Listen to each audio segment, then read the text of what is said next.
Consider Scotland, if just for a moment, and it's more than likely you'll conjure up images of the Loch Ness monster, tartan-kilted Highlanders, blaring bagpipes, magnificent scenery, shaggy Highland cattle, ghostly castles, and of course, the birthplace of golf. Altogether, these things are part and parcel of the fabric that makes Scotland so unique. The country lends itself to travel and exploration in many different ways. You can walk around the castles and the fabled battlefields where the ferocious clans fought against the English. You can follow in the footsteps of illustrious kings and queens. Or you can track the literary trails which were trodden by the likes of Sir Walter Scott and Robbie Burns. Hello guys, welcome to the Top 10 Destinations. In this video, we are going to tell you the top 10 places to visit in Scotland. The video is going to be amazing, so make sure you stick to the end. Before starting the video, be sure to smash the like button and subscribe to never miss out on any of our videos. Now, let's get started. 10. Edinburgh.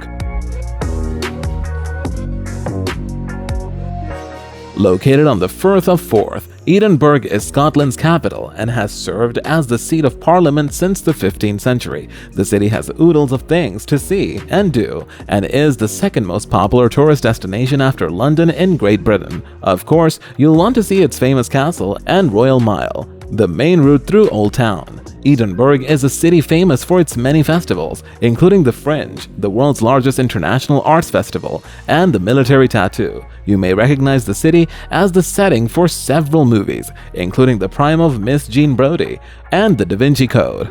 9. Ayrshire, the Burns Heritage Trail.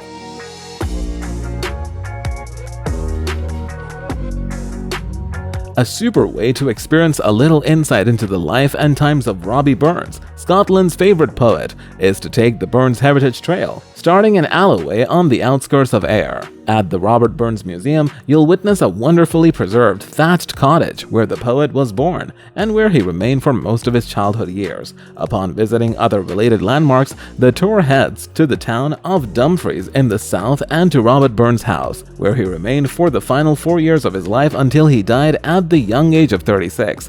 In 1796, his final resting place is a short walk away from St. Michael's Churchyard. 8. Stirling, the Wallace Monument and Stirling Castle.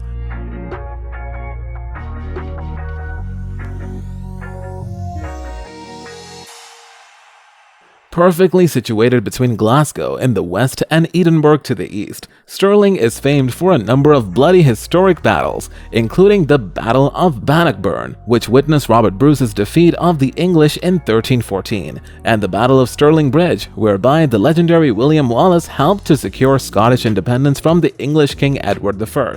Just outside Stirling and Abbey Craig stands the Courtly Wallace Monument, a splendid 246-step tower, which offers sumptuous views over the entire area, in addition to being the home to a number of artifacts that are claimed to have belonged to Wallace. Then there's the 12th century Stirling Castle, which is reminiscent of Edinburgh Castle, sitting atop a volcanic crag close to the center of the city. 7. Aberdeenshire, the Castle Trail.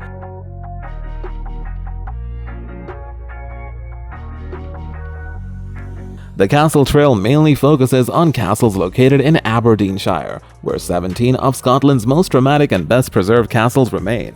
The itinerary, which utilizes the city of Aberdeen as a base, is anything from a single day up to 4 days in duration. You'll be treated to such marvels as the 13th century Drum Castle, the fairy tale looking 16th century Crafts Castle, as well as the 15th century Craigavar Castle, together with its round oriental windows, delightful towers and gables, and its quaint conical rooftops. The tour is also a magnificent way to enjoy the dramatic coastlines and majestic mountains within the Grampian region. 6. The Northern Highlands.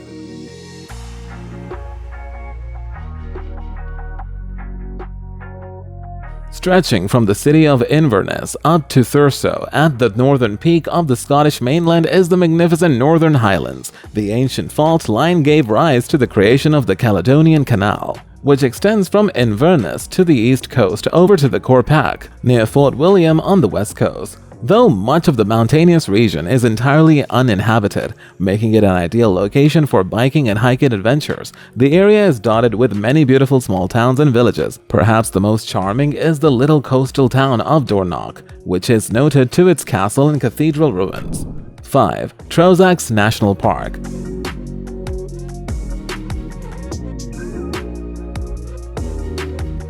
Loch Lomond. Situated about 14 miles north of Glasgow and part of the Trossachs National Park, lies Britain's largest lake, Loch Lomond. With its plentiful supplies of salmon, trout, and whitefish, it serves as an extremely popular locale for anglers the world over. And surrounded by spectacular mountain slopes and streams, it's also celebrated by hikers, day trippers, and water sports enthusiasts. For those with boundless amounts of energy, a stiff hike up Ben Lomond, the tallest peak in the area, which stands at 3,192 feet, is well and truly worth it merely to take in the spectacular surrounding views. At the southern end of the loch, Cameron House makes for an excellent place to experience the wonder of a Scottish castle, take in the fresh loch air, and savor the expansive range of outdoor activities. 4. Isle of Skye. The Isle of Skye, known as Cloud Island, on account of the heavy mists that often blanket the isle, and also by the Viking name Scuyo, is the largest of the country's inner isles. It's an extremely popular destination among nature lovers. And the wild, amorous mountain scenery, together with the lush green glens and caves, beautiful waterfalls, and sandy beaches, are all packed into the island that is merely 50 miles in length and 15 miles in width at the center, serve to add to the overall appeal.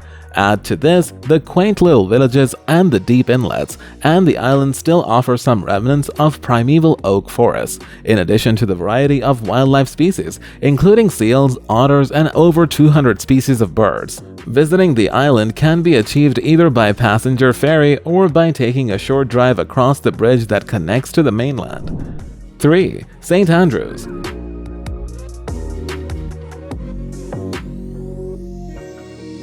The Scots are responsible for many inventions, including the postage stamp, Termacadam, the steam engine, the bicycle, and last but not least, the telephone. Arguably one of the most abiding inventions is the game of golf. Among the country's biggest visitor draws is that of the Royal and Ancient Golf Club of St. Andrews. Recognized as golf's ruling body and founded in 1750, St. Andrews frequently play host to the famed British Open. Worth a look is the British Golf Museum, which relays the history of the home of golf, beginning in the Middle Ages and progressing to the present day. 2. Loch Ness.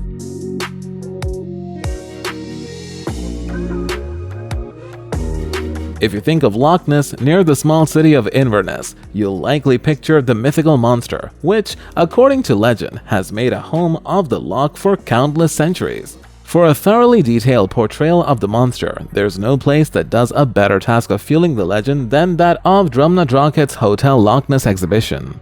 To add further allure to the loch, the much-photographed Urquhart Castle stands over the water as it sits on a strip of land which juts out into the loch. Irrespective of the castle is now a ruin. It, together with the loch, remains among the most popular tourist attractions in the country.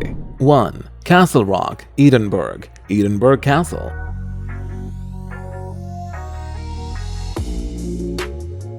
The most famous fortress in Scotland, Edinburgh Castle has played a dominant role in the city's skyline since the reign of King David I during the 12th century. For good reason, it is the most popular national monument in the country. Perched atop the plug of an extinct volcano, the spectacular castle offers terrific views over city landmarks, including Princess Street, the Royal Mile, and Holyrood House Palace, which lies at the far end of the Royal Mile. To gain entrance to the castle, a drawbridge spans over an old moat, which has its entryway from the broad esplanade, the location of the much-famed Edinburgh Military Tattoo, which is held as an annual event in August. As you walk along the esplanade, you'll witness bronze statues of two Scottish heroes, Robert the Bruce and William Wallace, both of whom fought and defeated the English during the late 13th and early 14th centuries. Thank you guys for watching. Let us know your favorite places in the comment section below. This was all for today. Hope you liked the video. Do not forget to subscribe to our YouTube channel. Stay safe, and we'll be back soon with another video.